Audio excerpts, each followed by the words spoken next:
आज हम सभी पुनः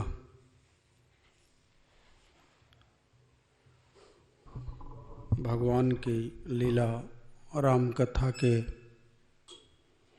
दिव्य सरोवर में अवगाहन करने हेतु उपस्थित हुए हैं।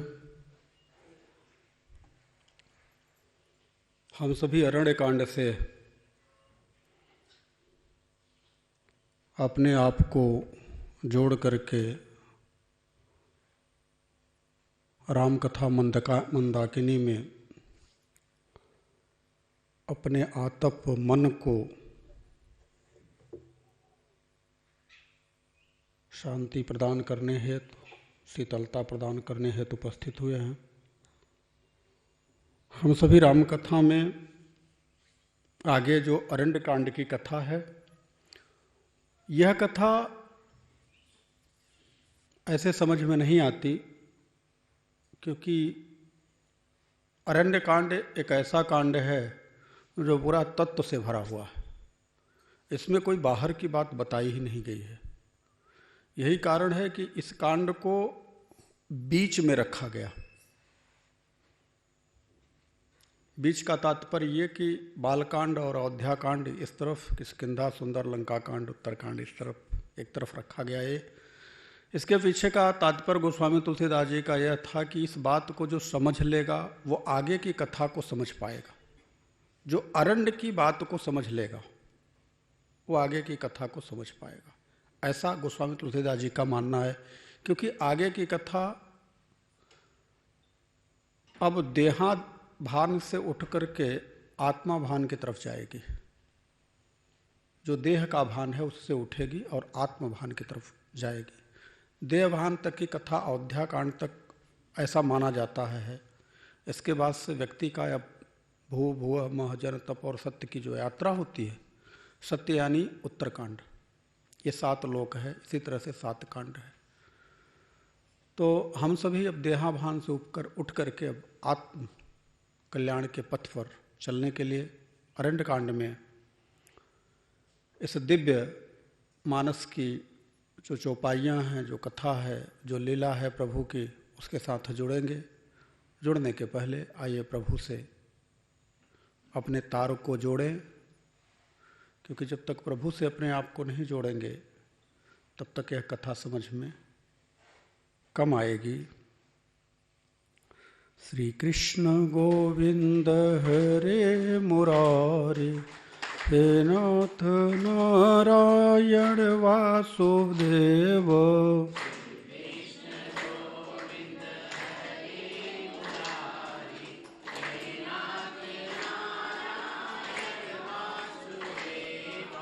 हे नाथ नारायण वासुदेवा।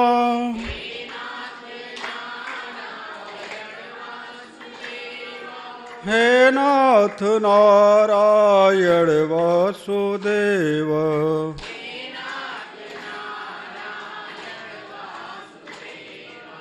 मुकुंद माधव मोहन मुरारे, हे नाथ नारायण वासुदेव।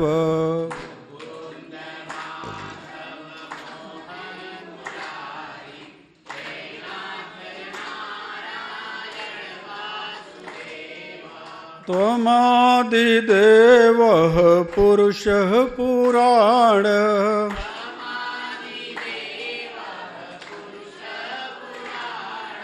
हे नाथ नारायण वासुदेव।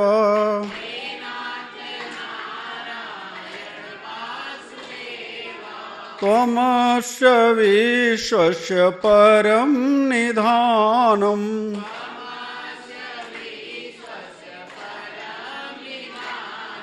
हे नाथ नारायण वासुदेव।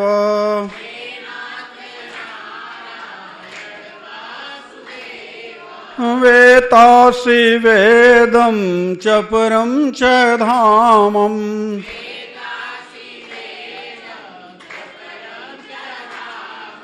हे नाथ नारायण वासुदेव।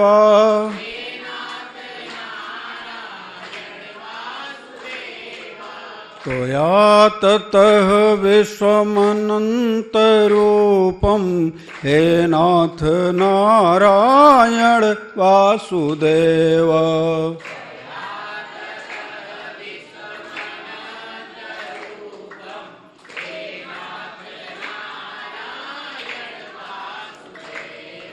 श्री कृष्ण गोविंद हरे मुरारे हे नाथ नारायण वासुदेव।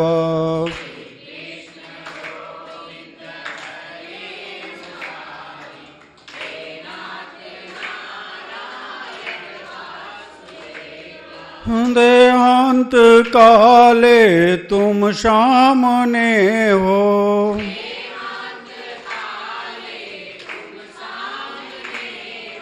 मुरली बजाते मन को लुभाते,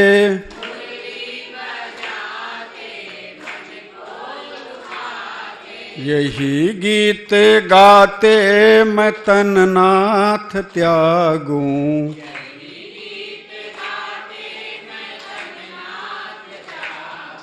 हे नाथ नारायण वासुदेव।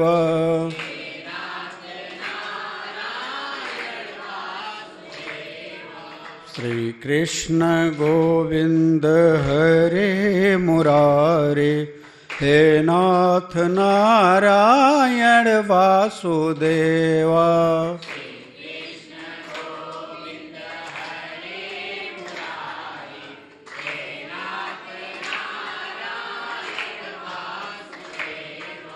गोविंद मेरी एक प्रार्थना है,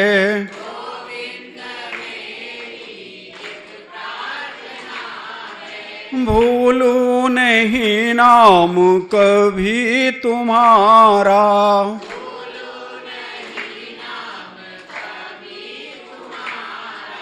निष्काम हो के मैं दिन रात गाऊं।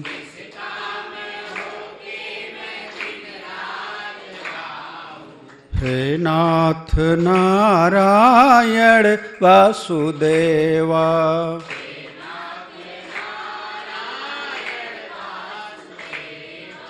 श्री कृष्ण गोविंद हरे मुरारे हे नाथ नारायण वासुदेवा।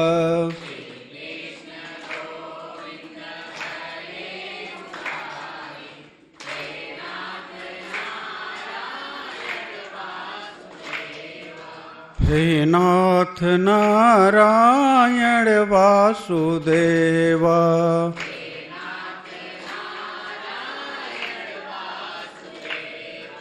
हे नाथ नारायण वासुदेवा।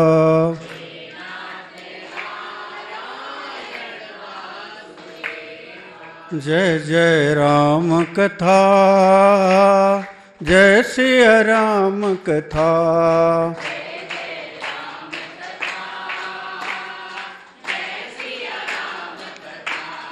इसे श्रवण कर मिट जाती है, कथा श्रवण कर मिट जाती है। जन्म जन्म की व्यथा जय जय राम कथा, जय सिया राम कथा।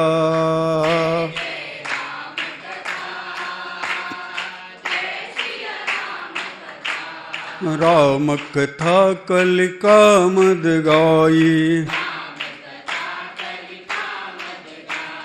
सुजन सजीवन मोरि सुहाई।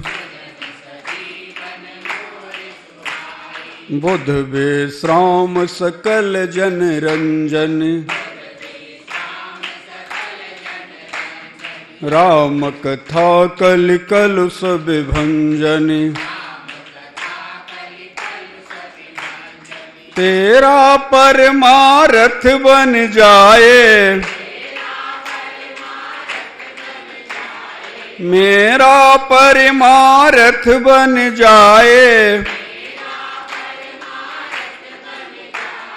श्री नारद के जथा जय जय राम कथा, जय श्री राम कथा।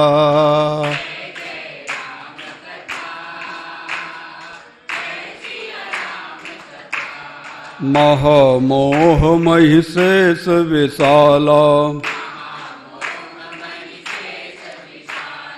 राम कथा कालिका कराला, राम कथा शशि किरण समाना, संत चकोर करई जहि पाना, गाकर तू भी अमर हो जाए, गाकर तू भी अमर हो जाए, श्री हनुमंत जथा जय जय राम कथा, जय श्री राम कथा।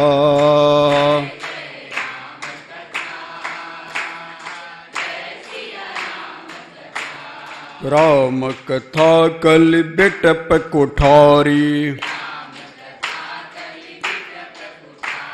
सादर सुन गिरिराज कुमारी, राम कथा सुंदर करतारी, संशय विहंग उड़ावन हारी, मेरा सब संशय भागेगा, तेरा सब संशय भागेगा,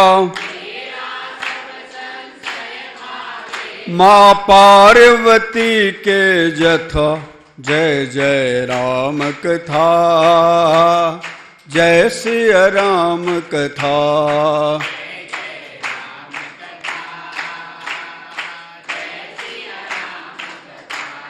सुनहु तात जहि कारण आयो, सो सब भयो दरस तब पायो, देखि परम पावन तव आश्रम, गयो मोह संशय नाना भ्रम, सादर तात सुनावो मोही, बार बार विनवऊ प्रभु तोही, जय जय राम कथा, जय श्री राम कथा।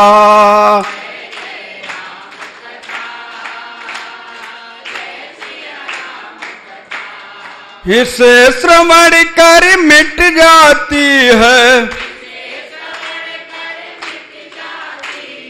कथा श्रवण कर मिट जाती है, जन्म जन्म की व्यथा जय जय राम कथा, जय श्री राम कथा।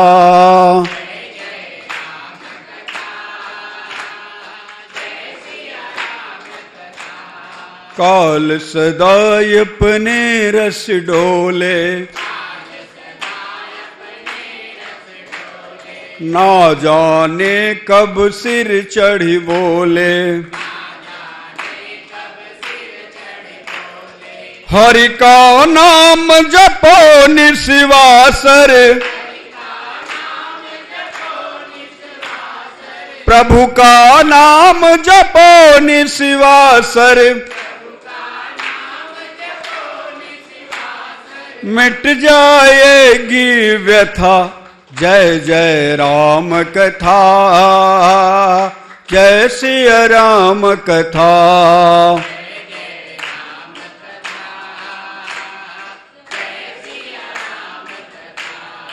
कथा श्रवण कर मिट जाती है, कथा श्रवण कर मिट जाती है, जन्म जन्म की व्यथा। जय जय राम कथा, जय सिया राम कथा।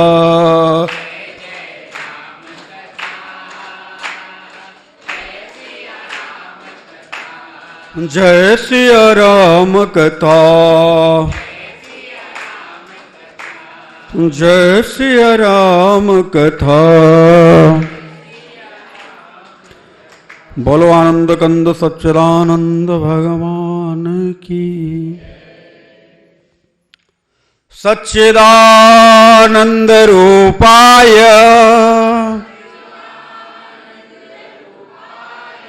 विश्वोत्पत्त्यादि हेतवे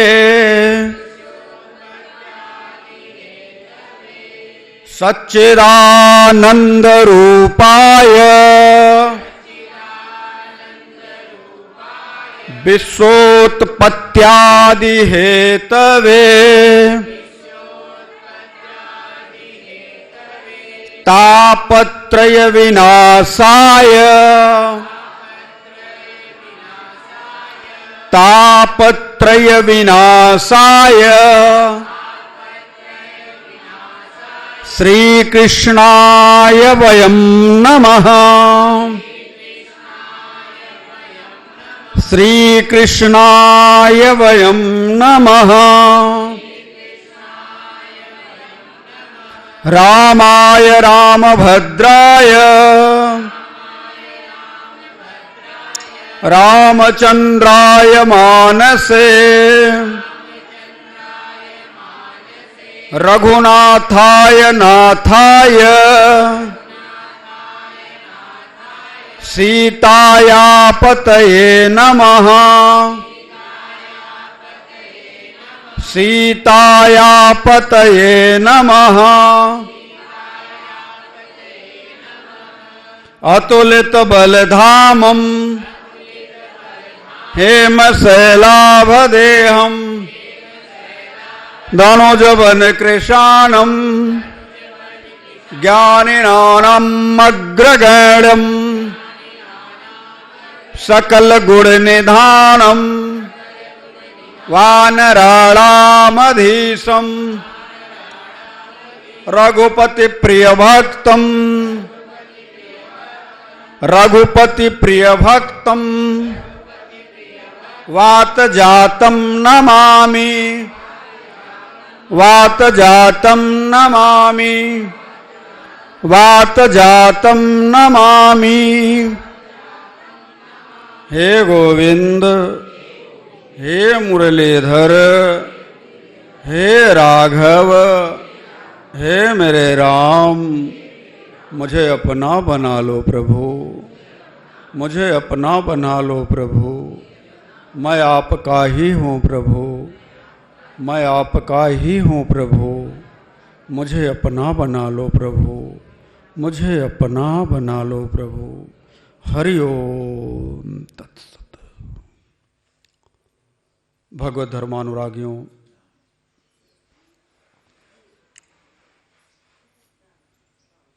हमारे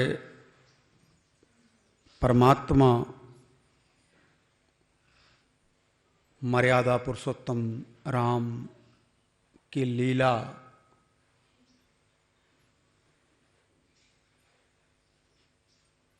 जो अनंत कोटि ब्रह्मांडों में अनवरत चलती रहती है, आज भी चल रही है। अनंत कोटि ब्रह्मांडों में कहीं त्रेता तो कहीं द्वापर तो कहीं सतयुग तो कहीं कलयुग चल रहा है। इस ब्रह्मांड के इस लोक में हम सब कलयुग में हैं, तो किसी ब्रह्मांड में सतयुग चल रहा होगा, किसी ब्रह्मांड में द्वापर चल रहा होगा, किसी ब्रह्मांड में त्रेता युग चल रहा होगा। इसलिए तो बाबा मानस में कहते हैं कि हरि अनंत, हरि कथा अनंता।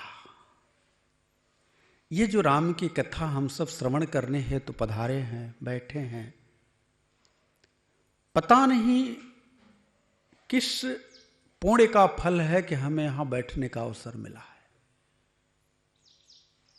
क्योंकि यह सर आवत अति कठिनाई, कठिनाई नहीं अति कठिनाई, खूब तय करके मन में विचार करके हम रखते हैं कि रविवार के दिन अपने आश्रम में राम कथा होगी, सुनने हेतु चलेंगे, यह काम पूरा कर लें, वो काम पूरा कर लें, ऐसे कर लें, वैसे कर लें, समय निकाल करके हमको 4 घंटे के लिए घर से निकलना है या 6 घंटे के लिए, जो भी, यूं कह लीजिए कि 1 दिन के लिए। जान करके आप सभी को आश्चर्य होगा कि सारे काम ऐसे तैसे निपटते रहते हैं, लेकिन रविवार के दिन जब आपको राम कथा सुननी होती है तो इतने काम आपके पास आ जाते हैं, इतने आ जाते हैं कि निकलना मुश्किल हो जाता है। यूं कह लीजिए कि अंत में हम कभी कभी बाजी हार जाते हैं माया के प्रपंच से और खुद कह देते हैं जाने दीजिए, अगली रविवार को सुन लेंगे। ऐसा आता है मन में विचार। सच कहूं, अगली रविवार को सुने इसकी आपके पास गारंटी हो सकती है, मैं अगले रविवार को सुना पाऊं इसकी गारंटी नहीं है। क्योंकि पल भर में क्या हो जाए कोई ठीक नहीं है। इसलिए जब तक श्वास है, जीवन है, राम कथा अगर कहीं भी सुनने को मिले, सत्संग की चर्चा कान में पड़ जाए कि हाँ हमको सत्संग सुनने को मिलेगा, तो पैर चल पड़े। और कैसे चल पड़े, यह मन में चिंता न हो कि साधन मिलेगा कि नहीं, इसकी फिक्र आपको करने की जरूरत नहीं। अगर मन में आपके व्याकुलता है, छटपटाहट है, विरह है, सचहू का है, तो मेरे सरकार आपके लिए साधन की व्यवस्था करेंगे, कोई न कोई उपक्रम करेंगे। जब तक आप जगत के लोगों से उम्मीद करके बैठेंगे कि फला व्यक्ति चलेंगे तो हम उनके साथ चलेंगे, तो मैं लिख करके देता हूं, ऐसा अड़चन आएगा कि फला व्यक्ति एक स्वर में कह देंगे भैया आज मैं तो नहीं जा पाऊंगा, और फिर आप कहीं के नहीं रहेंगे। इसलिए राम की कथा सुनने के लिए कभी भी सांसारिक व्यक्ति के ऊपर निर्भरता अगर बनी भी हो तो उसका परित्याग कर दो। बस ये कह दो कि मेरे राघव सरकार, मेरे अंदर तो सामर्थ्य है नहीं, ये आपको भी पता है, और मैंने तो आपको ही सौंप दिया है।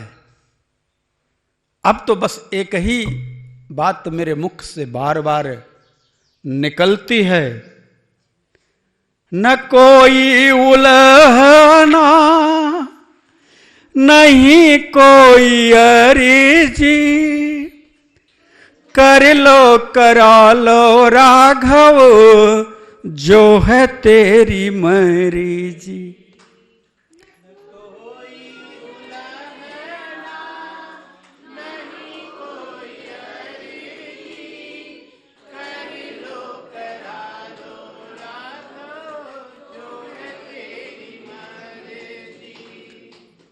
अब जो तू कहोगे वही मैं करूंगा, जहां ले चलो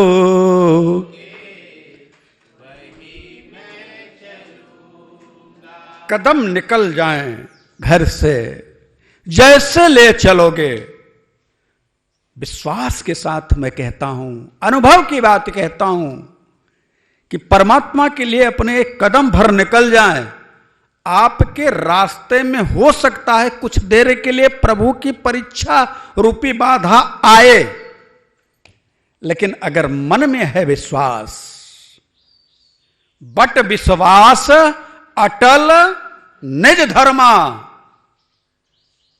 बाबा कहते हैं तीर्थराज प्रयाग सुकर्मा।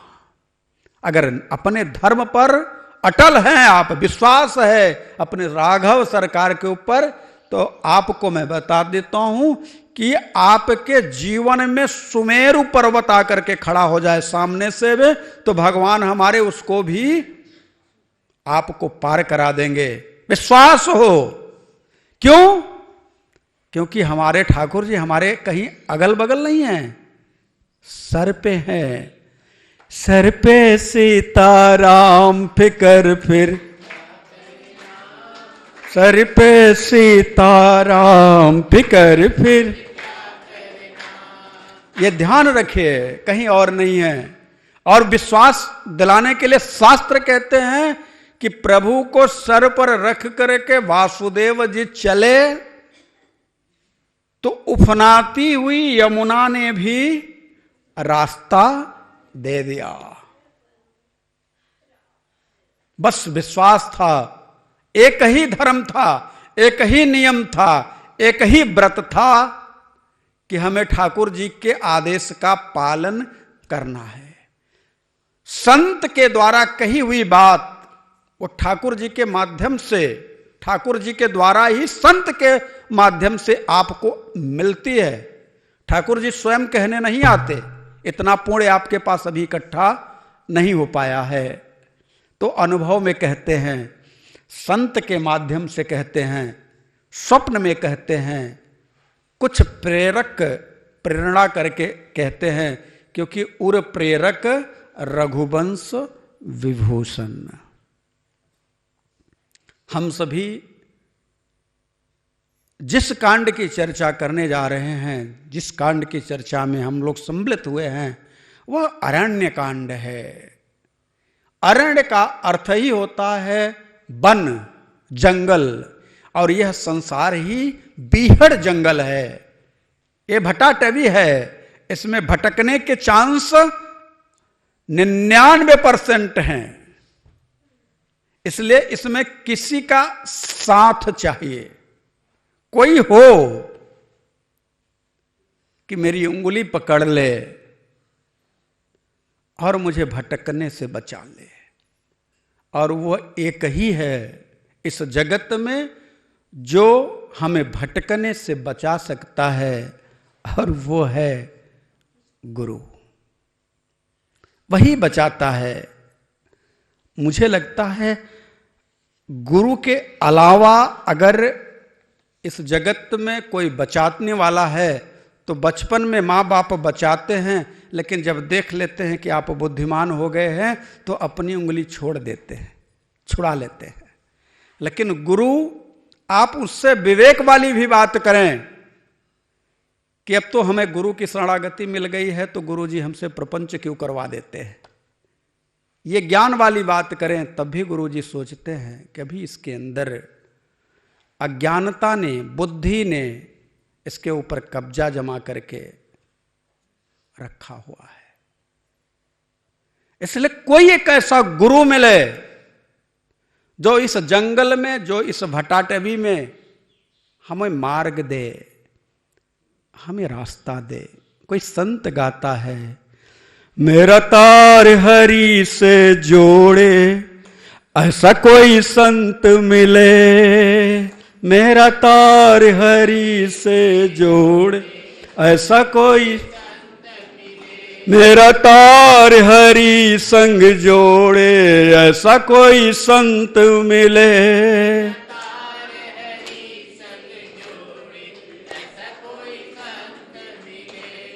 ऐसा कोई संत मिले, ऐसा कोई संत मिले,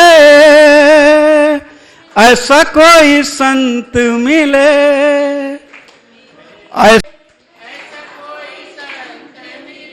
मेरा तार प्रभु संग जोड़े, ऐसा कोई संत मिले।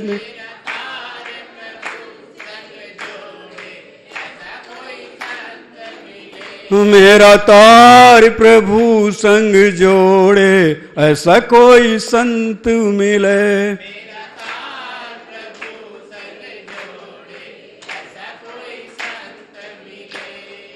ऐसा कोई संत मिले, ऐसा कोई संत मिले,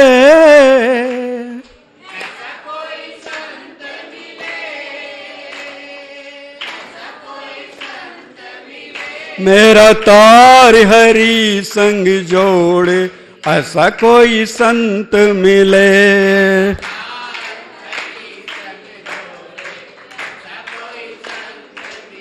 मेरा तार हरि संग जोड़े, ऐसा कोई संत मिले।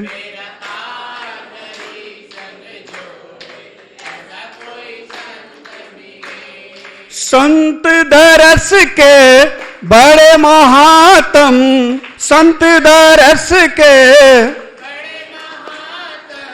दुर्लभ जग में संत समागम, दुर्लभ संत दरस के बड़े महात्म,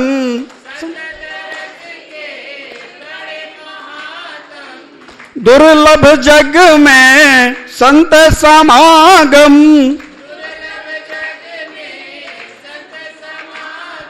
हो मेरे मन के भ्रम को तोड़े, मेरे मन के भ्रम को, ऐसा कोई संत मिले। मेरे मन के भ्रम को, मेरे मन के भ्रम को तोड़े, ऐसा कोई संत मिले। मेरा तार हरि, मेरा तार प्रभु संग जोड़े। एक बात कहूं, दारा सुत और लक्ष्मी पापियों के घर, और संत समागम हरि कथा तुलसी दुर्लभ दोए। इसलिए संत समागम और हरि की कथा दुर्लभ है। दुर्लभ क्यों है? क्योंकि माया के प्रपंच के कारण हम अपना जीवन प्रपंच में बिताने में ज्यादा आनंदित होते हैं, प्रभु की कृपा प्राप्त करने में नहीं। इसलिए मेरे जीवन में कोई संत हो। कैसा संत हो? मेरा तार हरि संग जोड़े, ऐसा कोई संत मिले।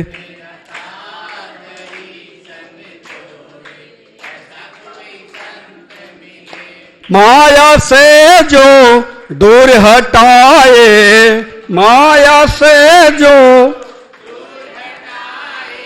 मन का जो ज्ञान मिटाए,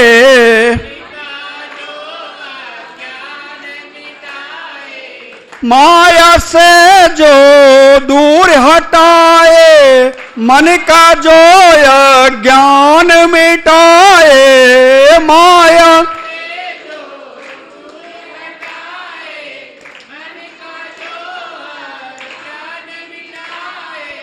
माया से जो दूर हटाए, मन का जो ज्ञान मिटाए,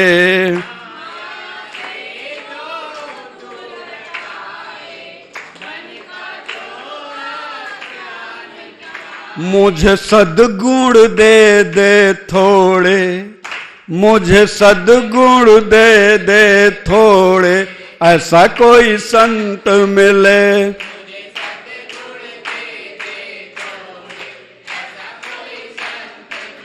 मेरा तार हरि संग जोड़े, ऐसा कोई संत मिले।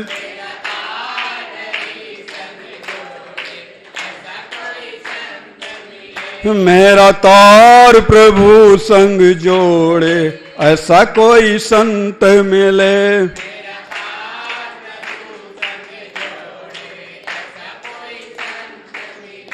हाँ, ऐसा कोई संत मिले, ऐसा कोई संत मिले। जगत के कल्याण हेतु ही गुरु का अवतरण होता है, और यही कारण है कि जगत में जिसके जीवन में गुरु का प्रवेश हो जाता है, वही इस भवाटवी, इस बीहड़ जंगल से पार हो पाता है। अन्यथा भटकने के लिए इतने प्रपंच हैं, इतने प्रपंच हैं कि मैं तय तोर तोर तय माया, यही बस कीन्हे जीव निकाया। तो हम सभी उस अरण्य कांड की चर्चा में हैं। पिछली बार चर्चा हो रही थी कि जयंत के द्वारा माता सीता को चोट पहुंचाई गई। प्रभु ने सरकंडे का बाण संधान करके उसके ऊपर छोड़ा। नारद जैसा सदगुरु मिला और बताया कि तुम्हें और किसी के शरण में जाने की जरूरत नहीं है, उन्हीं के शरण में जाओ जिसका अपराध किया है, क्योंकि जिनका अपराध किया है उनसे बचाव करने वाला अनंत कोटि ब्रह्मांड में कोई नहीं है। विष्णु सहस, ऐसा नहीं है 100 विष्णु, 1000 विष्णु, शिव, ब्रह्मा, जितने भी हैं, हजार हजार की संख्या में हो, फिर भी मेरे प्रभु के सामने खड़े होने की क्षमता नहीं है। इसलिए ब्रह्मा विष्णु शरण में जाने के बजाय, शिव की शरण में जाने के बजाय तुम राघव सरकार की शरण में जाओ, निश्चित तौर से तुम्हारा कल्याण हो जाएगा। ये मेरा वचन है। जयंत डरा, लेकिन उसके पास कोई उपाय नहीं था, क्योंकि वो जान गया था कि हम जिसके जिसके भी शरण में जाएंगे, सभी ने हमें तो भगा दिया, अब कोई बचा नहीं। एक गुरु के शरण में आया हूं, एक संत के शरण में आया हूं, और संत के शरण में आने वाला जीव कभी दुखी नहीं हो सकता। संत ने भगवान के पास भेजा, भगवान ने उसको एक नयन दिया, एक नयन करि तजा भवानी। इसका अर्थ हमने आप सबको बताया था कि वास्तव में यह जगत है, और जगत में जितने भी लोग हैं कहीं न कहीं अंधे हैं। कोई मोह में अंधा है, कोई क्रोध में अंधा है, कोई काम में अंधा है, कोई लोभ में अंधा है, कोई मद में अंधा है। अंधों की संख्या बहुत है, और उसी एक अंधेपन का अंधा हो करके, मदांध हो करके, क्यों मदांध हो करके? क्योंकि वह स्वर्ग के राजा इंद्र का पुत्र है, उसका कोई क्या बिगाड़ लेगा, ऐसा विचार करके वह भूमंडल में पृथ्वी लोक पर आया था, और प्रभु से मिलने की इच्छा से आया था। मन सही था, लेकिन प्रभु की लीला को देख करके उसके मन में बुद्धि ने अपना एक बीज विषयों का बो दिया कि ये भगवान हो नहीं सकते। परीक्षा लेने की सोची, और परीक्षा किसकी ली जाती है? अपने से छोटे की ली जाती है। उसे यह ज्ञात नहीं रहा कि हम किसकी परीक्षा ले रहे हैं। परिणाम में अंधा था, मदांध था, इसलिए प्रभु ने एक नयन दिया। उसमें लिखा है एक नयन तजा भवानी नहीं, एक नयन करि तजा भवानी, यानी प्रभु ने उसे एक आंख दी। वो अंधा था। कौन सा अंधा था? मदांध था, और प्रभु ने उसे एक आंख दी। एक आंख का मतलब कि अंतर हृदय में एक ज्ञान का प्रकाश दिया कि बाबू मदांध होकर के मत टहलो, परमात्मा का ध्यान करो, तुम्हारा कल्याण होगा। ऐसा भगवान की इस लीला को देख करके जो ऋषि मुनि बहुत दूर दूर तक जंगलों में थे, अन्य अन्य जगहों पे थे, देवता लोग जब आने लगे प्रभु की लीला में शामिल होने के लिए, उनका दर्शन करने के लिए, तो प्रभु को लगा कि यहां अब संतों, ऋषियों और मुनियों को विक्षेप उत्पन्न होगा। क्यों? क्योंकि मैं यहां रहूंगा तो रोज रोज कोई न कोई देवता, कोई न कोई मिलने के लिए आने लगेंगे, सब जान गए हैं, और मैं तो यहां नरलीला करने आया हूं। अगर लोग यह जान जाएंगे कि अनंत कोटि ब्रह्मांड नायक परम तत्व परमात्मा ही यहां आए हैं, तो सब अपना सब कुछ छोड़ छाड़ करके इधर ही आना शुरू कर देंगे, तो मेरी लीला में व्यवधान उत्पन्न होगा। एक संत ने कहा कि महाराज जी, भगवान ने जब प्रभु का विवाह हुआ था तब कभी नहीं सजाया माता जी को, सीता जी को, फिर वो वहां पे चित्रकूट के पास में क्यों ऐसा लीला किए प्रभु ने? तो दूसरे संत ने जवाब दिया कि भैया, अब जो लीला होनी है तो वह लीला सीता जी को करनी है, तो सीता जी को करनी, इसलिए पात्र को पहले जिस लीला को करना है उस पात्र को तैयार करने के लिए भगवान ने उनको उनका माल्यार्पण किया, उनको सजाया, उनको संवारा कि अब आगे से लीला आपके द्वारा चलेगी, इसलिए आप तैयार हो जाइए। ऐसा सोच करके प्रभु ने माता सीता को सजाया। दूसरे भाव में भक्ति जब सजती है, भक्ति का भाव जब जीवात्मा के लिए प्रभु सजाते हैं, तो कहीं दुरात्माएं जो हैं वह भक्ति के प्रभाव को समझ नहीं पाती और विघ्न उत्पन्न करती हैं।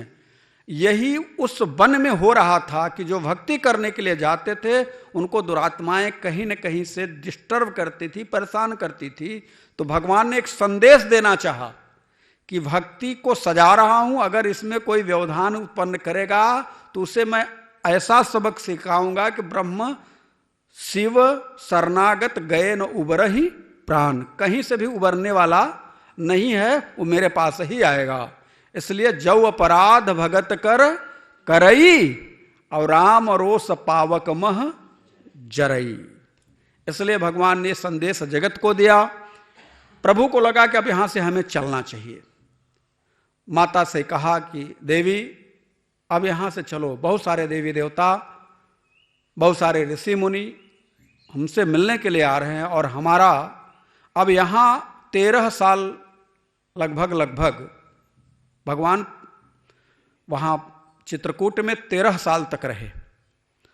तो विचार किया कि अब यहां से आगे बढ़ता हूं, क्योंकि ज्यादा समय एक ही जगह पर रुकना ठीक नहीं है। 14 साल का वनवास है और इसी 1 साल में हमें पूरी लीला भी करनी है। प्रभु आगे बढ़े तो निकले कहां, चले कहां? अत्रि मुनि के आश्रम में गए। अब यहां से 2 बातें आपको समझने की जरूरत है। अत्रि और उनकी धर्मपत्नी अनुसुईया, ये दोनों पति पत्नी, जो एक ऋषि हैं अत्रि, एक जो दिव्य ऋषि हैं, उनके पत्नी अनुसुईया, वह भी एक ऋषि पत्नी के साथ साथ दिव्य हैं, और ऐसे दिव्य हैं कि उनकी दिव्यता के बारे में जितना कहा जाए कम है। अब प्रभु ने सोचा कि अत्रि जी का दर्शन करूं, तत्पश्चात आगे की यात्रा करूंगा। तो अब तो यह लीला का भाग हुआ कि अत्रि के यहां प्रभु हमारे राघव सरकार भैया लक्ष्मण मैया सीता के साथ पधारे। लेकिन इसको जरा दूसरे भाव से समझा जाए। ये अत्रि कौन है, और ये अयोध्या से चलकर के राम कब अत्रि के पास जाते हैं? जब जीव एक साधक साधना पथ में साधना करते करते तीनों गुणों से रहित हो जाए। त्रि मतलब तीनों गुण, त्रि का मतलब कई भाव से लिया जाता है। त्र यानी 3, यानी 3 ताप, दैहिक दैविक भौतिक। जो दैहिक दैविक भौतिक तापों से रहित हो गया हो, जो त्रिगुणातीत हो गया हो, जो सतोगुण, तमोगुण, रजोगुण से ऊपर उठ चुका हो, वह जो दिव्यता को उपलब्ध हो उसके हृदय भवन में राघव सरकार पधारते हैं। और यही कारण है कि भगवान अर्जुन को भी गीता के दूसरे अध्याय में कहते हैं कि अर्जुन त्रय गुण विषया वेदा निस्त्रय गुण्यो भवार्जुन निर्द्वंद्व नित्य सत्वस्व निर्योगक्षेमम आत्मवान।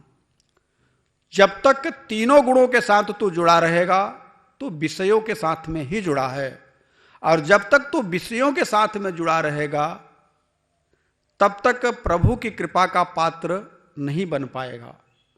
तो प्रभु की कृपा का पात्र बनने के लिए विशेषता क्या है? कहा पहली विशेषता है अनुसूया। अनुसूया मतलब, सुया का मतलब होता है ईर्ष्या, द्वेष। जो किसी से द्वेष ना करे, जिसके मन में किसी के भी प्रति दुराभाव ना हो, और प्रभु को ही सर्वत्र देखे, यानी ऐसे कहूं कि सब में प्रभु को देखे। सिया राम माय सब जग जानी,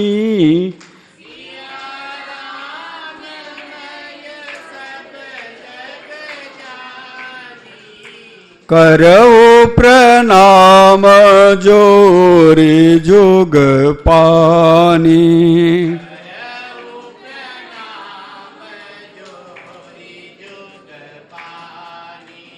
करो प्रणाम जोरी जुग पानी।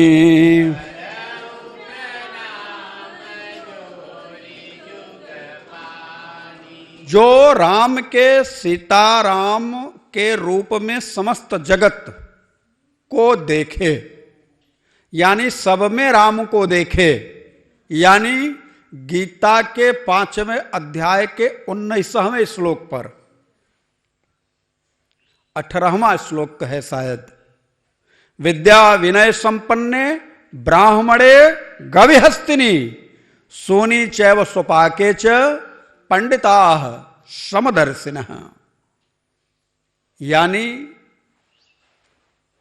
जो परमात्मा के साथ एकाकार हो जाते हैं वह चींटी में भी और हाथी में भी उसी परमात्मा के रूप का दर्शन करते हैं। वो कुत्ते में भी, गाय में भी, चांडाल में भी और पंडित में भी, यानी ब्राह्मण में भी या दिव्य पुरुष में भी या संत में भी वो परमात्मा के रूप को ही देखते हैं। सिया राममय सब जग जानी। ऐसा विचार किया कि अत्रि के यहां चलूं,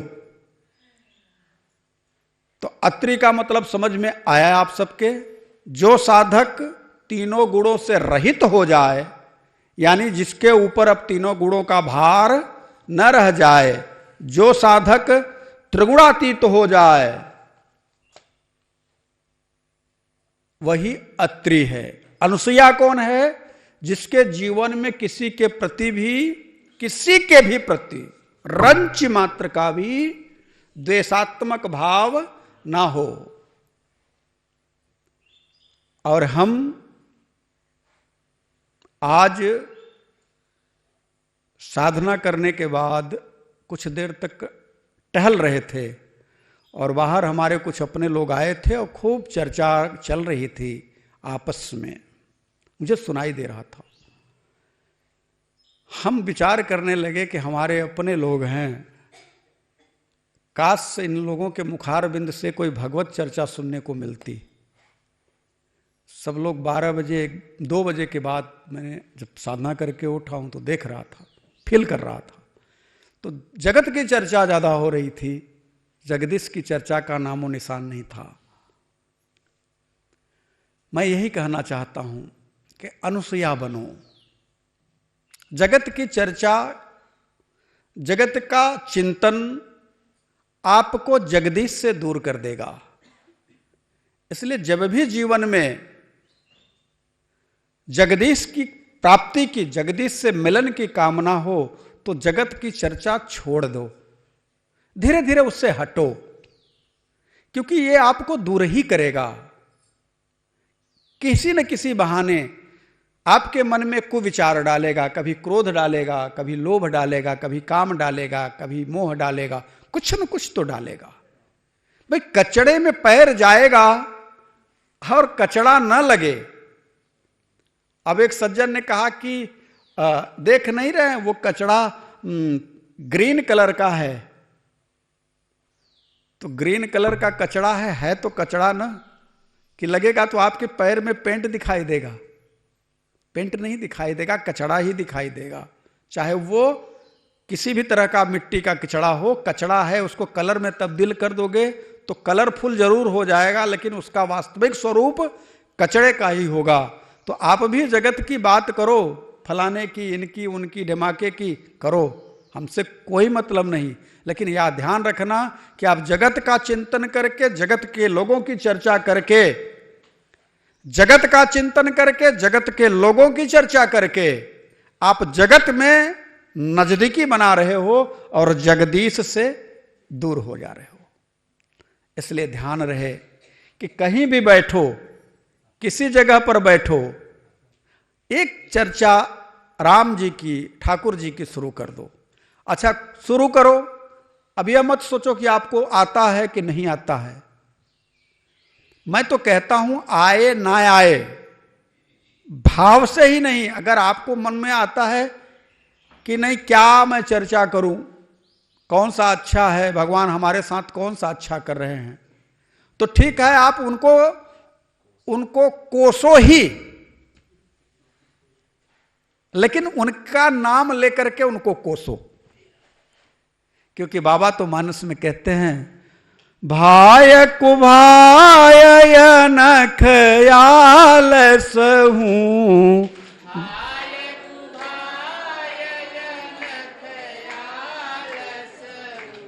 नाम जपत मंगल दिसि दसहूं, नाम जपत नाम जपत मंगल दिसि दसहूं।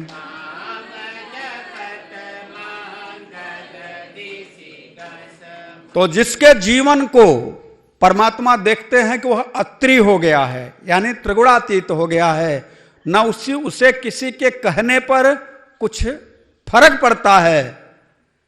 कभी कभी तो स्थिति यह होती है कि कुछ बोलो, अगला कुछ ना बोले, तब भी अगले को गुस्सा आता है कि हम इतना बोल रहे हैं, अगला बोल ही नहीं रहा है, उसको बोलना चाहिए। देखो ना कितना चुप्पा बन करके बैठा हुआ है। और माताएं बहनें तो ज्यादा ही करती हैं अपने बहुओं के साथ में, या बहुएं जेठानी पता नहीं क्या क्या राम जाने। खैर, कहने का अभिप्राय यह है कि बोलो तब भी बुराई, ना बोलो तब भी बुराई, ये जगत है। इसलिए अगर बोलना है तो हरि के गुण का गायन करिए, और नहीं बोलना है तो चुप होकर के प्रभु की लीला का चिंतन करिए। दोनों में आपका कल्याण है। बोलिए, आपके मुख से वाणी निकले तो हरि के गुणानुवाद निकले, और अगर चुप रहिए तो हरि की लीला का दर्शन हो। अंतर हृदय में बस ऐसे ही बैठ जाइए, विचार करने लगिए कि मेरे ठाकुर जी जब यशोदा के पास आए थे तो कौन कौन सी लीला कर रहे थे, उसी एक लीला को ले लो, और उस लीला का स्मरण जैसे ही आप करना शुरू करोगे, प्रभु की कृपा आपके अंतर हृदय में उसी तरह से उतरने लगेगी और नजदीकी बनने लगेगी। प्रभु से नजदीकी, भाई जिसकी चर्चा करोगे उससे नजदीकी बनेगी। तो मैं बार बार आप सबसे यही कहता हूं कि जगत का चिंतन करोगे तो जगत से नजदीकी बनेगी, और जगदीश का चिंतन करोगे तो जगदीश से नजदीकी बनेगी। फैसला आपके हाथ में। ध्यान रहे, जगदीश का चिंतन करने पर जगत खत्म हो जाता है, क्योंकि जय जाने जग जाई हेराई, जिसको जानने के बाद जगत खो जाता है। तो जगदीश को जब जानना शुरू कर दोगे तो जगत खो जाएगा, त्रिगुणातीत हो जाओगे, और जब त्रिगुणातीत हो जाओगे तो वही अवध वाले राम आपके हृदय भवन में पधार जाएंगे। इसी को कहते हैं अत्रि। जिसका मन, बुद्धि, चित्त अब सब विषयों से हट करके जगदीश के श्री चरणों के साथ में एकाकार हो गया है, वही अत्रि है। और जिसके जीवन में कभी किसी के प्रति ईर्ष्या नहीं है, वही अनसुईया है। तो जहां अनसुईया और अत्रि रहेंगे वहां प्रभु जाएंगे। बाबा उस बात को छिपा करके धीरे से मानस में कहते हैं, बहुरी रामाय समनय अनुमाना, बहुरी रामाय समन हुई हई भीर सब ही मोहि जाना, हुई हई अत्रि के आश्रम प्रभु गयऊ, अत्रि के आश्रम सुनत महामुनि हर्षित भयऊ, सुनत महामुनि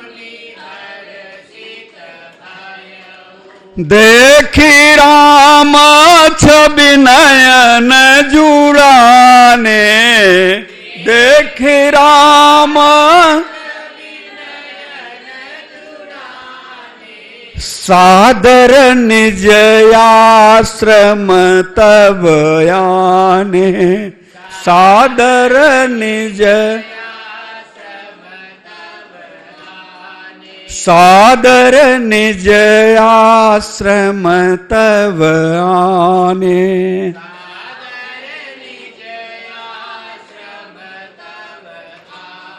प्रभु को बाहर देखा आश्रम के अत्रि जी ने, दौड़ करके चरणों पर गिर पड़े।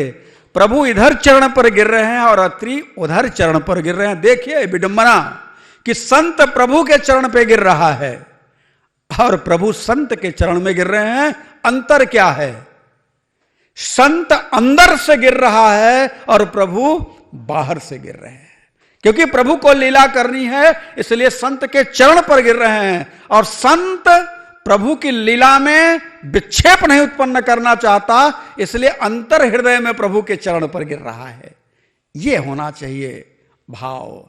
और भगवान को देखते ही अत्रि के अंदर से प्रभु के प्रति एक दिव्य छंद उतरा। और ध्यान रहे कि रामचरितमानस में कुल 7 छंद ऐसे हैं जिनका पाठन करने से पूरे रामचरितमानस के पाठन करने का पुण्य फल प्राप्त होता है। और वह 7 छंद बालकांड के 2 हैं, अरण्य कांड के 2 हैं, लंका कांड के 2 हैं और उत्तरकांड का 1 है। बालकांड का पहला छंद है, आप लोग नोट कर लें, जय जय सुरनायक जन सुख दायक।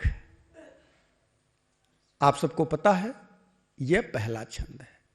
दूसरा छंद आप सब लगभग रोज गाते हैं, भय प्रगट कृपाला दीन दयाला। यह दूसरा छंद है। यह बालकांड के 2 छंद हैं। अरण्य कांड के 2 छंद हैं।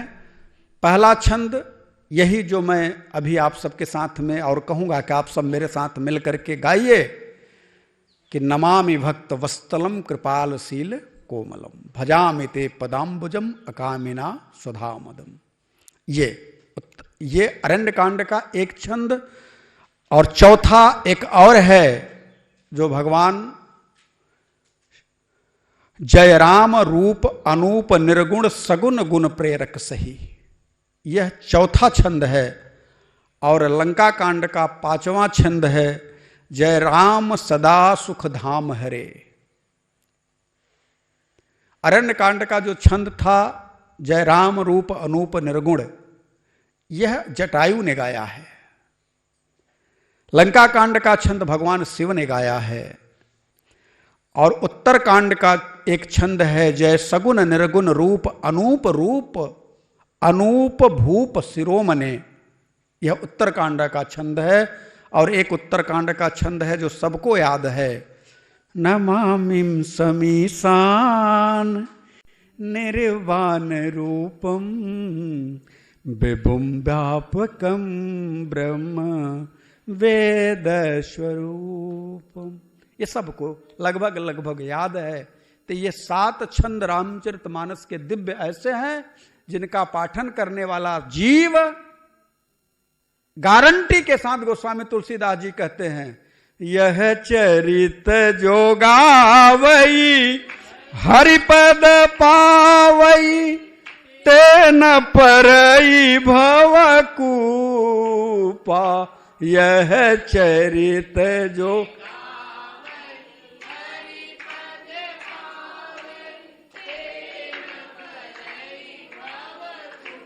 ये गारंटी देते हैं गोस्वामी तुलसीदास जी महाराज कि ये जो छंद है, तो ये जो 7 छंद हैं उसमें एक छंद की महत्ता आप समझिए कि यह चरित जो गावई हरिपद पावई तेन परई भवकूपा।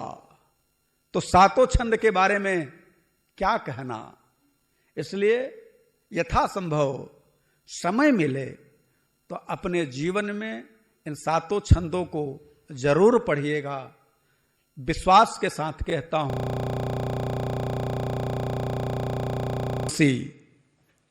राम पद अनुराग हूं, राम का चरण मिलेगा, इसमें संदेह नहीं है।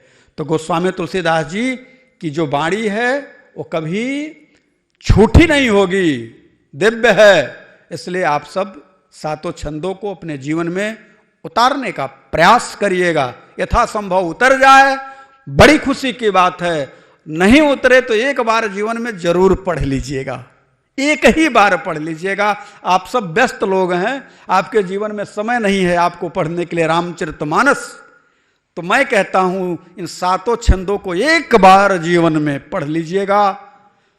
विश्वास के साथ गोस्वामी तुलसीदास जी ने कहा है तो निश्चित आपका कल्याण होगा, इसमें संदेह नहीं है।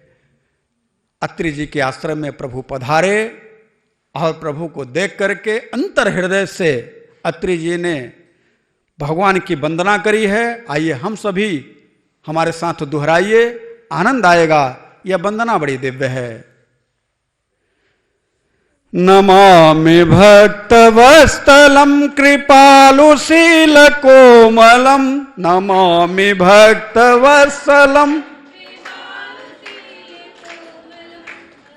भजामि ते पदाम्बुजं अकामिना स्वधामदम्।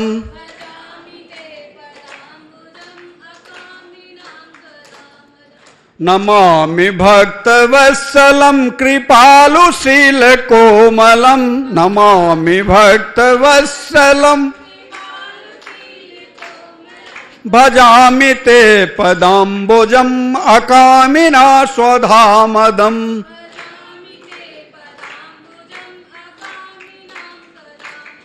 निकाम श्याम सुंदरम भुआम्बुनाथ मंदरम,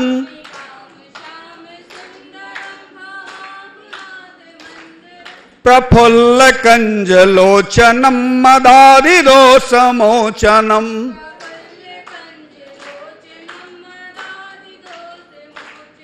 प्रलब्ध बाहु विक्रमं प्रभो प्रमेय वैभवम,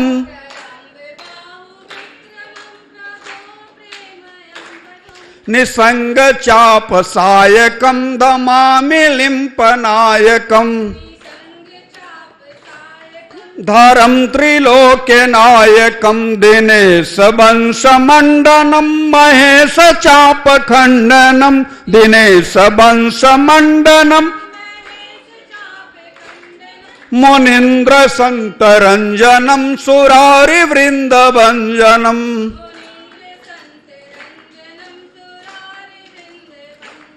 मनोज वैरि वैदितम अजादिदेव सेवितम। विशुद्ध बोध विग्रहम समस्त दूषणापहम, विशुद्ध बोध विग्रहम समस्त दूषणापहम, नमामि इंदिरापतिम सुखाकरम शतागतिम, नमामि इंदिरापतिम, नमामि इंदिरापतिम सुखाकरम शतागतिम, नमामि इंदिरापतिम, भजे सशक्ति सानुजम शचि प्रति प्रियानुजम, भजे सशक्ति सानुजम, त्वदग्धिमूलये नरो भजन्ति हीनमस्सरा, त्वदग्धिमूलये नरो भजन्ति हीनम्, पतन्ति नो नवार्णवे वितर्क बीच संकुले, पतन्ति नो नवार्णवे वितर्क बीच संकुले, विविक्तवासिना सदा भजन्ति मुक्तये मुदा, विविक्तवासिना सदा भजन्ति मुक्त, निरस्य इंद्रियादिकं प्रयान्ति ते गतिं स्वकं, निरस्य इंद्रियादिकं तमेकमद्भुतं विभुं निरीहमीश्वरं विभुं, तमेकमद्भुतं प्रभुं निरीहमीश्वरं, जगद्गुरु च शाश्वतं तुरीयमेव केवलम्, भजामि भाववल्लभं को योगिना स्वदुर्लभं, भजामि भाववल्लभं स्वभक्त कल्पपादपं समं स्वसेव्यमान्वहम्,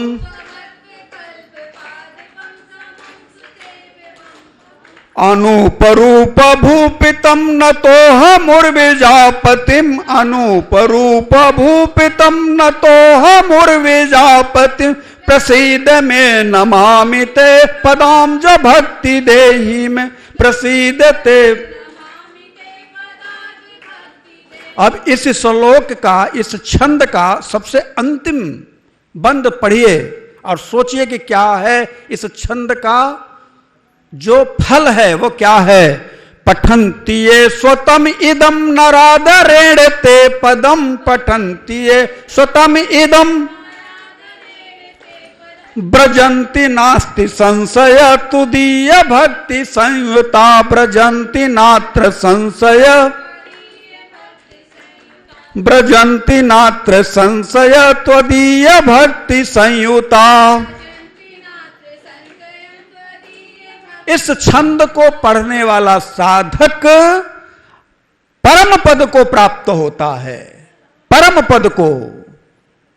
अब विचार करिए, ऐसा छंद जिससे स्वयं ठाकुर जी का धाम मिल जाए, परम पद मिल जाए, यह और कहीं नहीं है। हमारे शास्त्र कहते हैं कि प्रभु के चरणों में प्रीति होना इतना सरल नहीं है, लेकिन उस कठिनता को गोस्वामी तुलसीदास जी ने सरल भाव में देकर के गारंटी दे दी कि यदि आप इस छंद का नियमित पठन करते हैं तो ब्रजंति नात्र संशय त्वदीय भक्ति संयुता, परमात्मा का परम पद मिलेगा, इसमें संशय नहीं है। और ऐसा कहने वाला कोई मेरे ठाकुर का अनन्य ही हो सकता है, क्योंकि वो जब कहते हैं तो वो अपनी नहीं, कभी कभी तो भगवान शिव को साक्षी मान करके कहते हैं। और रामचरितमानस की बात छोड़िए, हनुमान चालीसा में भी अगर तुलसीदास जी ने कहा है कि जो यह पढ़े हनुमान चालीसा होय सिद्ध साखी गौरी सा, जो यह पढ़े हनुमान चालीसा होय सिद्ध। इसलिए जीवन में किसी संत की वाणी पर, जगत के लोगों की वाणी पर विश्वास करो ना करो, लेकिन संत की वाणी पर अगर आपने विश्वास किया तो आपका कल्याण हो ही जाएगा, क्योंकि जब संत वचन देता है तो उस वचन की पूर्ति ठाकुर को करनी पड़ती है। ध्यान रखिएगा, जब भी संत वचन देता है तो उसकी पूर्ति ठाकुर जी को करनी पड़ती है। संत अगर श्राप भी देता है और बाद में मुक्ति का उपाय भी ठाकुर जी को ही करना पड़ता है, क्योंकि संत के श्राप में भी जीव का कल्याण छिपा होता है। आप किसी भी संत के श्राप को ले लीजिए, किसी एक श्राप को उठाइए कि संत ने दिया हो और जिसको दिया हो उसका कल्याण न हुआ हो, कोई एक श्राप बता दीजिए। तो ऐसा कोई श्राप नहीं है। भगवान की अत्रि मुनि ने आरती करी, पूजा करी, वंदना करी। अब हमने आप सबको बताया कि अत्रि का मतलब क्या होता है। अत्रि यानी जो तीनों गुणों से अतीत हो वही अत्रि है। अनुसुईया, जिसके जीवन में कभी किसी के प्रति द्वेष, ईर्ष्या, छल, प्रपंच ना हो, वही अनुसुईया है। देखिए एक बात कहूं, अगर जीवन को धन्य करना है और भक्ति के साथ में जोड़ना है तो पहला काम करना होगा कि आपको अनुसुईया होना पड़ेगा, तभी आपके पास भक्ति चल करके आएगी। आज भक्ति यानी सीता अनुसुईया के पास चल करके गई, राम जी नहीं गए। ध्यान से समझिएगा, भगवान हमारे ठाकुर जी अनुसुईया माता के पास नहीं गए हैं। वो कहां तक रहे हैं? अत्रि तक रहे हैं। जो त्रिगुणातीत हो गया है प्रभु, उसके यहां विराजमान हो जाते हैं। लेकिन जो इच्छा से रहित हो जाता है उसके पास कौन जाता है? भक्ति चली जाती है। आप लोग जानते भी हैं कि जब आप इच्छा से रहित होंगे तभी आप भक्ति करेंगे, और जब तक आप इच्छा से रहित नहीं होंगे आप भक्ति नहीं कर पाएंगे।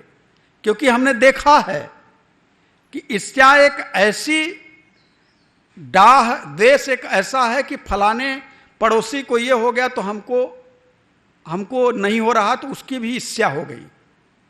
ऐसे ही एक व्यक्ति था, तो वो किसी देवता का, शायद कुबेर जी का भक्त हो गया, और भगवान कुबेर का जब भक्त हुआ तो कुबेर जी ने उसे खूब धन दौलत दे दिया। और लेकिन उसने तपस्या बहुत करी तब मिला। उसका पड़ोसी देखा कि इसके पास तो बहुत धन दौलत हो गई, सब कुछ हो गया, जहां देखो चांदी का कटोरी, चांदी का चम्मच, चांदी का सब कुछ। पड़ोसी देख करके ईर्ष्या में भर गया। पता लगवाया कि आखिर का कैसे इसके पास आया। तो लोगों ने कहा ये कुबेर का भक्त है इसलिए इसके पास आया। तो पड़ोसी की ईर्ष्या इतनी बढ़ी कि कुबेर को कौन देता है, हम उसकी भक्ति करें। तो भगवान शिव देते हैं कुबेर को, नारायण हैं, प्रभु हैं वो। तो कहा भगवान शिव देते हैं तो वो तो आशुतोष कहे जाते हैं, बड़े जल्दी प्रसन्न होते हैं। तो भगवान शिव की तपस्या करना शुरू कर दिया। तपस्या जैसा कि कहानी में विदित है कि करने लगा, भगवान शिव प्रसन्न हो गए। आशुतोष तुम अवधर दानी आरति हरहु दीन जन जानी। मंत्र भी अच्छे से गाने लगा। आशुतोष हैं, आप अवधरदानी हैं, और मैं जानता हूं कि आप आरत हरते हैं दीन जन जान करके। अब तो भगवान शिव प्रसन्न हुए, आ गए। प्रभु आप हमें क्या दे दीजिए, कुछ वरदान दीजिए प्रभु। भगवान ने कहा क्या चाहते हो? बोला ये जो मेरे बर्तन हैं, क्योंकि पड़ोसी का बर्तन चांदी का देखा था, ये मेरे बर्तन जो हैं ये सब सोने को हो जाए। भगवान ने हाथ उठाया और कहा तथास्तु। सारे बर्तन सोने को हो गए। अब उसकी लालच, लोभ बढ़ने लगा। प्रभु ये बस बर्तन नहीं, मैं सोच रहा था कि ये अलमारी जो रखी हुई है, ये पलंग है, ये सब सोने का हो जाए। भगवान मुस्कुराए और कहा तथास्तु। तो विचार करने लगा अभी कुछ बाकी है। पत्नी से कहा अरे देखो तो वो हंडा कुंडा जितना भी है सब निकाल ले आओ, जो भी इतल पीतल का हो सब सोने का करवा लो इसी समय। पत्नी और बेटी को बहू को, बेटे को बुलाया और सब जितना घर में लोहा लक्कड़ था सब रखवा दिया सामने। प्रभु सोने का कर दीजिए। भगवान मुस्कुराए, सोने का कर दिया। अब विचार किया तो सब सोने का हो गया। अब लालच बढ़ती जा रही उसकी। कहा प्रभु आपको मैं बार बार बुलाऊं, आपको कष्ट दूं, ये ठीक नहीं है। आप मुझे ऐसा वरदान दीजिए कि मैं जिसे छू सोने का हो जाए। आपको तकलीफ देने की क्या जरूरत है? आप झूठ मूठ का बार बार आएंगे, बार बार आशीर्वाद देंगे, बार बार मुझे भी बुलाना अच्छा नहीं लगता। भगवान मुस्कुराए और बोले चलो ठीक है। अब क्या था, घर में जो पिलर लगे हुए थे उसको छुआ, सोने का हो गया।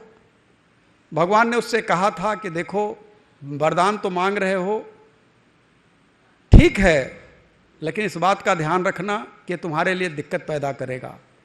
वह लोभ में इतना अंधा होगा, लोभांध हुआ। मैंने कहा ना कि अंधे बहुत प्रकार के हैं। इतना लोभ में अंधा हुआ। कहा प्रभु कोई बात नहीं, बस आपकी कृपा बनी रहे हमारे ऊपर। भगवान तो चले गए और दौड़ करके पत्नी से कहा देखो तुम ये जो सब पहनी हो ना 2 कौड़ी का, मैं तुम्हारे ऊपर सब सोने का कर देता हूं। और दौड़ के पत्नी को छुआ और पत्नी पूरी की पूरी सोने की हो गई। अब तो हिले डुले नहीं। देख के घबराया, बेटी बहू भाग खड़े हुए, बेटा भाग खड़ा हुआ कि जिसको छुएगा वही सोने का हो जाएगा। अब क्या करें, क्या करेंगे? सोना। घर छोड़ करके सब भागे। अरे कोई तो सुनो, हमको भोजन तो दे दो। घर में रोटी रखी थी, छुआ खाने के लिए, रोटी जैसे छुआ सोने की हो गई। पानी छुआ सोने का हो गया। भूख से तड़पने लगा, मरने लगा। अब क्या करूं? घर के लोग तो भाग खड़े हुए। अब करे तो करे क्या? लगा रोने। प्रभु से प्रार्थना करने लगा, हे प्रभु मेरे ऊपर दया करो, मुझे क्षमा करो, मुझे बचा लो। आप अपना आशीर्वाद नहीं, ये तो श्राप है, इसे वापस ले लो। भगवान आए। भगवान ने कहा जीवात्मा यही होता है, जीव को हमेशा लोभ लोभ लोभ लोभ लोभ कहां तक ले जाकर के गिरा देता है कोई निश्चित नहीं है। इसलिए ईर्ष्या जो है लोभ को जन्म देती है। और एक बात बताऊं, ये सब माया कर परिवारा, ये सभी माया के ही बेटे बेटियां हैं। अभी मैं उत्तरकांड पढ़ रहा था, तो उत्तरकांड में मैंने देखा कि जो माया है उसका परिवार 17 लोगों का है। 8 बेटे हैं, 8 बहुएं हैं और एक स्वयं माया। कुल मिला जुला करके कितने लोग हैं? 17 लोग हैं। जानना चाहेंगे आप बेटों बेटियों के नाम? ये है उत्तरकांड में। अगर कहें तो अभी शुरू करूं या तो बाद में चल करके सुनाऊंगा, लेकिन बाद का किसने देखा है? माया का पहला जो बेटा है, नंबर 1 वाला, उसका नाम है मोह। माया के बड़े बेटे का नाम, और उसकी पत्नी का नाम है मूर्छा, क्योंकि मोह निशा सब सोवनहारा। मोह की पत्नी का नाम। तो माया का बड़ा बेटा क्या है? नोट करना चाहें तो नोट कर लें आप। माया का बड़ा बेटा मोह है और मोह की धर्म पत्नी का नाम मूर्छा है। दूसरा बेटा काम है। माया का दूसरा बेटा काम है, कामना।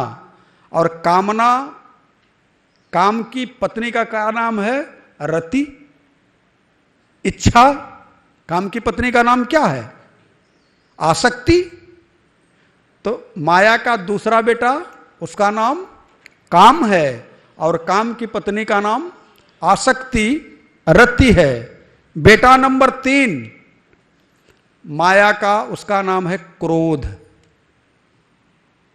माया का ही तीसरा नंबर बेटा है, उसका नाम है, और क्रोध की पत्नी का नाम है हिंसा। क्रोध अपनी पत्नी के साथ रहेगा तो पत्नी क्या करेगी? जब क्रोध आता है तो क्या होता है? और बेटा नंबर 4, माया का बेटा नंबर 4 लोभ है। बेटा नंबर 4, और लोभ की पत्नी का नाम है तिसड़ा। जो आए आने दो, मतलब कभी खोपड़ी भरी नहीं, जो भी आए मतलब बढ़ती ही जाती है, बढ़ती जाती है। मानस में बाबा कहते हैं जिम प्रतिलाभ लोभ अधिकाई। लोभ जब आता है तो वो तिसड़ा बढ़ती जाती है, तो लोभ की पत्नी का नाम तिसड़ा है। ये चौथा नंबर का बेटा है। माया का 5वां नंबर बेटा है दंभ। दंभ, और दंभ की पत्नी का नाम है गंदी इच्छा, आशा, दुराशा, ऐसे कह लो। दंभ की पत्नी का नाम दुराशा। जब अहंकार आता है तो दुराशा पैदा होती है। दंभ है ना, तो दंभ का जो रूप है, इसके लिए गोस्वामी तुलसीदास जी कहते हैं कि ये जो दंभ है ये हमेशा गंदी इच्छाओं को ले आकर के खड़ा करेगा। दंभी व्यक्ति क्या करता है? दूसरे का, जब भी उसके अंदर दंभ आता है तो दूसरे का नुकसान ज्यादा करने का प्रयास करता दंभ में। तो यह माया का 5वां बेटा है। और 6वां बेटा है मद, यानी अहंकार, मद। और मद की पत्नी का नाम है अविद्या। जब अहंकार आता है तो व्यक्ति का ज्ञान नष्ट हो जाता है। ठीक है, तो अहंकार यानी अविद्या की जो स्थिति होती है, जब भी मद आएगा, घमंड आएगा, तो घमंड पहले किसी भी चीज का हो, अभिमान जिसको कहते हो, घमंड, वो किसी भी चीज का हो, जगत का, वो अज्ञानता के कारण ही होता है। तो क्या घमंड हमेशा, अभिमान हमेशा अज्ञानता के साथ ही रहता है, अविद्या को लेकर के ही रहता है? तो गोस्वामी तुलसीदास जी इसका काट भी करते हैं, कहते हैं नहीं, ऐसी भी अवस्था है कि अगर अहंकार जगत से हट करके जगदीश के प्रति हो जाए तो वही अविद्या विद्या में परिवर्तित हो जाती है। और उदाहरण देते हैं, एक चौपाई है मानस की, असय अभिमान जानी जनु भोरे, असय अभिमान जानी मैं सेवक रघुपति पति मोरे, मैं सेवक रघुपति पति, मैं सेवक। तो बेटा नंबर 6 अहंकार, मद, उसकी पत्नी का नाम अविद्या। बेटा नंबर 7 अज्ञान। बेटा नंबर 7 का नाम क्या है? और अज्ञान की पत्नी का नाम है दुर्गति। अज्ञान की पत्नी का नाम, ध्यान रखें, अज्ञान के कारण अगर कोई कार्य हुआ तो आपकी दुर्गति। और यह सब माया कर परिवार, ये सब माया के परिवार हैं। और ये 8 बेटे हम सभी के,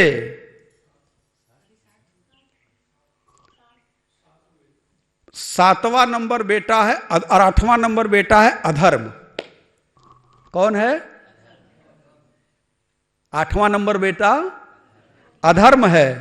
और अधर्म की पत्नी का नाम है स्पर्धा, कंपटीशन। जब भी आप स्पर्धा करते हैं, कंपटीशन करते हैं, तो धर्म छोड़ करके अधर्म की तरफ भागते हैं। ठीक है, स्पर्धा। तो अधर्म ये जो है 8वां नंबर बेटा है और उसकी पत्नी का नाम है स्पर्धा, कंपटीशन। ये 8 परिवार हैं। बहू और 8 बेटे हैं, लेकिन इनके बेटी बेटे अभी नहीं हुए हैं। आप लोग चाहेंगे तो हो जाएंगे। ये उत्तरकांड में गोस्वामी तुलसीदास जी ने माया के परिवार, यानी इन 8 बहू, 8 बेटे और स्वयं एक माया, ये 17 लोगों का परिवार है। इन्हीं 17 के कारण जहिवस कीन्हे जीव निकाया, बेदम का जीव को कर दिया है माया ने इन 17 के द्वारा। इन 16 और 1 अपने 17 मिलकर के जगत के जीव को, खास करके मानव जन्म में, मानव योनि में जन्म लेने वाले जीवों को बेबस करके रख दिया है माया ने। तो इससे बचने का उपाय क्या है? इससे बचने का उपाय एक ही है। इसके लिए हमें एक अपने आराध्य, अपने इष्ट से कुछ सीखना चाहिए। जैसे हमारे प्रभु जब कृष्णावतार में आए तो कृष्ण की 2 बातें आप अपने जीवन में उतार लें। आप अपने जीवन में 2 बातें उतार लें, माया आपका कुछ नहीं बिगाड़ पाएगी। भगवान कृष्ण ने सर्वप्रथम क्या किया था? बालपन में गोचारण किया था। क्या किया था? गौ चराया था। ठीक है। और दूसरा उन्होंने एक कार्य और किया था। युवावस्था में कुरुक्षेत्र में युद्ध के समय अश्व चलाया था, रथ चलाया था। ठीक है। घोड़े चलाए थे, ऐसे कह लो, रथ हाँका था। ये 2 चीजें हुई। तो बचपन जो था वो प्रभु का गोचारण में बीता। यानी वृंदावन में भगवान ने क्या किया कि गौ को चराया। जब हमारा जीवन शुरुआत में हो, भक्ति की तरफ जाए, तो हम अपने, गो मतलब होता है इंद्रियां, गो मतलब हम अपने इंद्रियों को प्रभु की लीला के साथ में जोड़े। वृंदावन का मतलब क्या होता है? वृंद कहते हैं तुलसी को, तुलसी का वन। तो तुलसी किसे कहते हैं? तू और धन लस्सी, जो परमात्मा से जुड़ा हो, जो जुड़ा हो परमात्मा से। यानी अपने जीवन की हम शुरुआत वृंदावन, वृंदावन मतलब वृंद का वन, यानी तुलसी का वन, यानी जो परमात्मा से जुड़ा हो उसकी संगत करें। यानी हमारी इंद्रियां कहां जाएं? गोचारण कहां हो? वृंदावन में हो। और वृंदावन का मतलब तुलसी, तुलसी का मतलब जो परमात्मा से लसा हो। यानी हमारा जीवन शुरुआत में किसका संग करे? संत का। बात समझ में आई कि नहीं? नहीं आई? फिर से सुनाऊं। शुरुआती जीवन, शुरुआत का जीवन जो, यदि हम भक्ति की तरफ जा रहे हैं, जैसे हमारा जीवन जो भी बीता, अब हम चाहते हैं कि हम परमात्मा के साथ एकता बनाएं, तद्रूप हों, तो हमें क्या करना होगा? भगवान कृष्ण जो हमारे आराध्य हैं, जो हमारे इष्ट हैं, उनके द्वारा किए गए कार्य को हम अपने जीवन के साथ जोड़ें। तो भगवान ने बचपन में, बालपन में क्या किया था? गोचारण किया था। तो गोचारण किया मतलब साधारण भाषा में कहा जाए कि गाय चराई थी। लेकिन अगर यौगिक शब्द में देखा जाए तो गो का मतलब होता है इंद्रियां, इंद्रियों का चरण, यानी इंद्रियों को चलाया जाए। तो इंद्रियां कहां जाएं? हमारी विषयों में जाएं या संत के पास जाएं? हमें इंद्रियां कहां चलानी है? तो कहा वृंदावन में। कहां चलाना है? तो वृंद मतलब किसे कहते हैं? तुलसी को। और तुलसी का दूसरा अर्थ क्या है? तू धन लस्सी। किसके साथ में? जिसका जीवन परमात्मा के साथ में जुड़ा हुआ हो। तो जीवन किसका जुड़ा है? परमात्मा के साथ में। तो हमारी जो इंद्रियां हैं वो कहां जाएं? संत के चरणों में, संत के साथ में, संत के आवभगत में, संत के व्यवहार में, संत की सेवा में, संत की कृपा प्राप्त करने में। यानी शुरुआत हमारी भक्ति की कहां से होनी चाहिए? संत की कृपा से होनी चाहिए। क्योंकि मानस में भी बाबा सबरी को आगे प्रसंग आएगा कि पहली ही भक्ति बताते हैं, प्रथम भगति संतन कर संगा,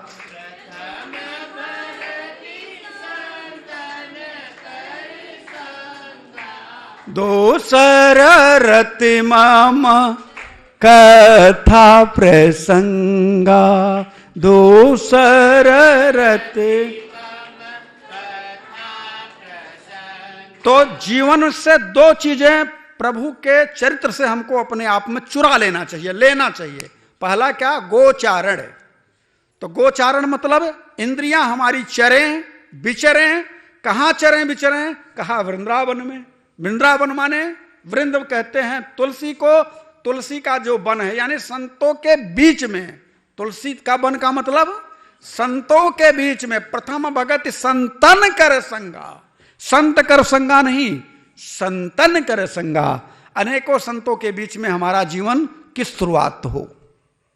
ठीक, ये हम चुरा लें। और दूसरा, भगवान ने जब युवावस्था में कुरुक्षेत्र में रथ का संचालन किया था, यानी अश्व को हाका था। ध्यान है ना? भगवान ने अर्जुन के रथ को।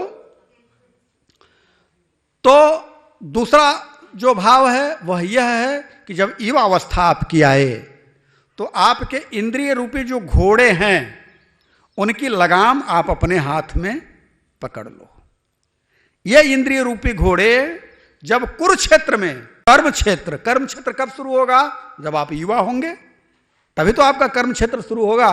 तो जब आप युवा हो तो आप अपने इंद्रियों की लगाम अपने हाथ में पकड़ लें।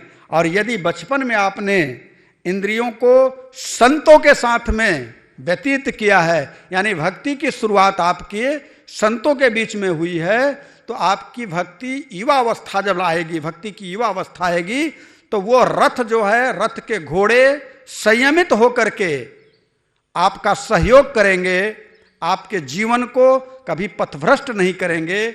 और आपका जो जीव रूपी आपके शरीर पर जो इंद्रिय रूपी घोड़े चल रहे हैं, शरीर के साथ में जो जीव बैठा है, और आत्मा रूपी परमात्मा से एक न एक दिन मिल जाएगा। और अगर ये जीव रूपी आत्मा से परमात्मा जो मिल जाता है, परमात्मा से आत्मा का मिलन हो जाता है, इसी को मुक्ति कहते हैं। अगर यही भटकाव हुआ तो जीवन फिर 84 के चक्कर लगाना शुरू करेगा, भटक जाओगे। अब बस यही एक कोई संत कहते हैं, अवसर बीते अब पछितई हूं, अवसर बीते, ऐसा कुछ उन्होंने कहा है। और एक संत कहते हैं कि देह धरे कर यह फल भाई, देह जो धरे हैं इसका फल क्या है? का भजिए राम सब काम बिहाई। और यदि आपने अपने जीवन में निंदा की, अनुसुया यानी सुया में गए, निंदा में गए, तो ध्यान रखिएगा निंदा करने वाले की दुर्गति कैसी होती है। संत कहते हैं कि पर निंदा के किए ते आवत नहीं कछु हाथ। आप दूसरे की निंदा करते तो कुछ आपको मिलता है? पर निंदा के किए ते आवत नहीं कछु हाथ, मूर्ख पर्वत पाप को ले चले अपने साथ। वो मूर्ख है जो पर निंदा करके पाप का पर्वत अपने साथ लेकर के जाता है। इसलिए अपने जीवन से अगर कुछ पर निंदा को हटा देते हैं, सुया को हटा देते हैं, अनुसुया आपके जीवन में आती है, तो निश्चित तौर से भक्ति आएगी आपके पास। और जब भक्ति आएगी तो आपके अंदर भी दिव्यता है। क्यों? क्योंकि जैसे ही आप परनिंदा से विरत होंगे तो आपके अंदर दिव्यता आएगी, और जब दिव्यता आएगी तो आपके पास भक्ति चल करके आएगी, और आपका जीवन अगर तीनों गुणों से अतीत हो गया तो आपके पास, आप अत्रि हुए तो आपके पास स्वयं नारायण आएंगे। इसलिए जीवन में अत्रि और अनुसुईया का चाहे जो भी संवाद या जो भी लीला प्रभु के कारण इसमें रचित की गई हो, वह यही है तात्विक दृष्टि से कि जब तक आपका जीवन अनुसुईया यानी परनिंदा से रहित हो जाएगा नहीं, तब तक आप भटकते रहेंगे, आपके हृदय में भक्ति नहीं आएगी।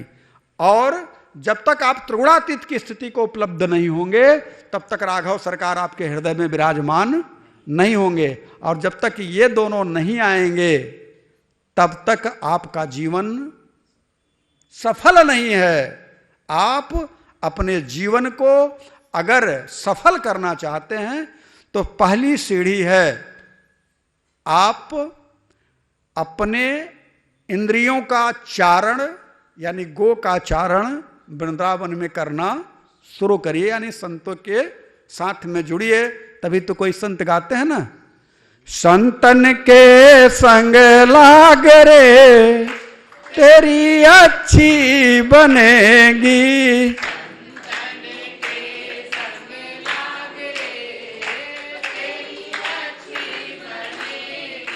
संतन के संग लाग रे तेरी अच्छी बनेगी,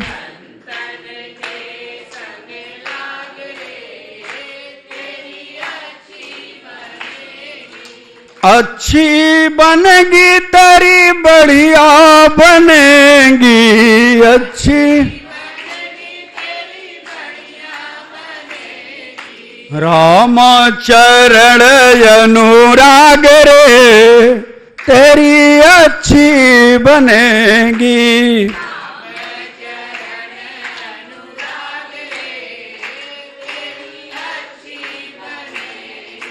राम चरण अनुराग रे तेरी अच्छी बनेगी,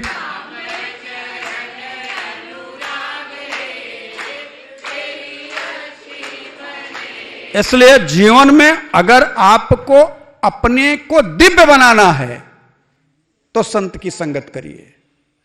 ध्यान रखिएगा, दो बात बड़ी, शब्द जो है शब्द पर जाइएगा। कभी कभी आप लोग कहते हैं बात बात में, अरे भैया ये तो दिव्य है, भव्य है, ऐसा कहते हैं ना। लेकिन मैं सच कहूं, ये दोनों एक दूसरे के प्रबल विरोधी हैं।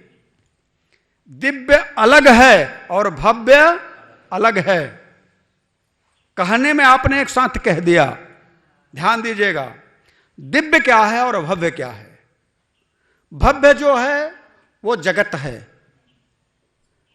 ये भव्य का वास्तविक स्वरूप क्या है, कहा ये आज भव्य देखने में लग रहा है, कल ये बिगड़ जाएगा, नष्ट हो जाएगा, समाप्त हो जाएगा, अथवा इससे आपकी अरुचि हो जाएगी। जैसे मैं अपनी बेटियों की बात करूं, जो वस्त्र आज हमारी बेटियां पहन करके आई हैं, जिसको उनको लगा कि आज हमारा या हमारे बेटे पहन करके आए हैं कि ये कपड़ा मेरा अच्छा है, दिव्य है, बढ़िया है, भव्य है, लेकिन वही कपड़ा साल भर के बाद उस कपड़े से उनकी रुचि समाप्त हो जाएगी। पहले भव्य था, लेकिन आज कुछ समय के बाद वही भव्यता अरुचिकर हो जाएगी। ऐसा होता है ना, कोई चीज आपने खरीदा, आपने देखा है कि कोई आपने कार खरीदी तो भव्य है, रोज कपड़ा लेकर के खूब सफाई, कब तक? साल भर, 2 साल, इसके बाद धीरे धीरे धीरे धीरे उससे अरुचि होनी शुरू होगी। एक बार 2 बार अगर नट बोल्ट ढीला हुआ, कुछ बनवाना पड़ा, मैकेनिक के पास जाना पड़ा, इंजन में काम आ गया, तो रुचि अरुचि में परिवर्तित होने लगेगी और उसके तरफ से दिमाग हटने लगेगा। ऐसा लगेगा कि अब हमें दूसरी गाड़ी ले लेनी चाहिए।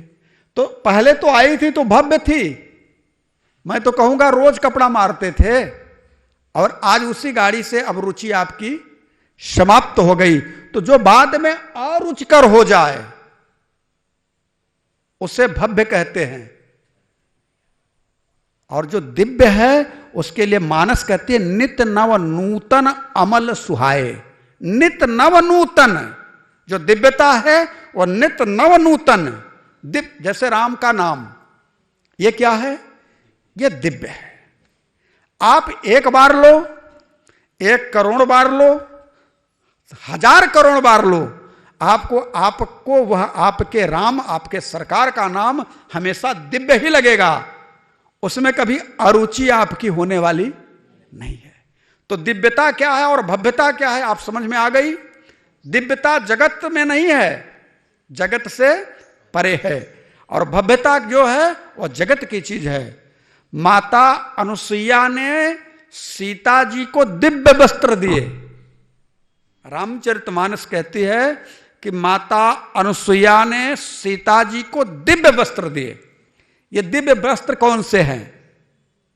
ये दिव्य कुंडल, दिव्य वस्त्र, ये जो भी माता ने, मां अनुसुईया ने मां सीता को दिया, ये क्या हैं? इनकी चर्चा हम अगले सत्र में करेंगे, क्योंकि समय अभाव के कारण हम इस चर्चा को अगले सत्र के लिए आगे बढ़ाते हैं। आज के लिए बस इतना ही। प्रभु से प्रार्थना करिए, मौसम दीनन दीन हित तुम समान रघुवीर,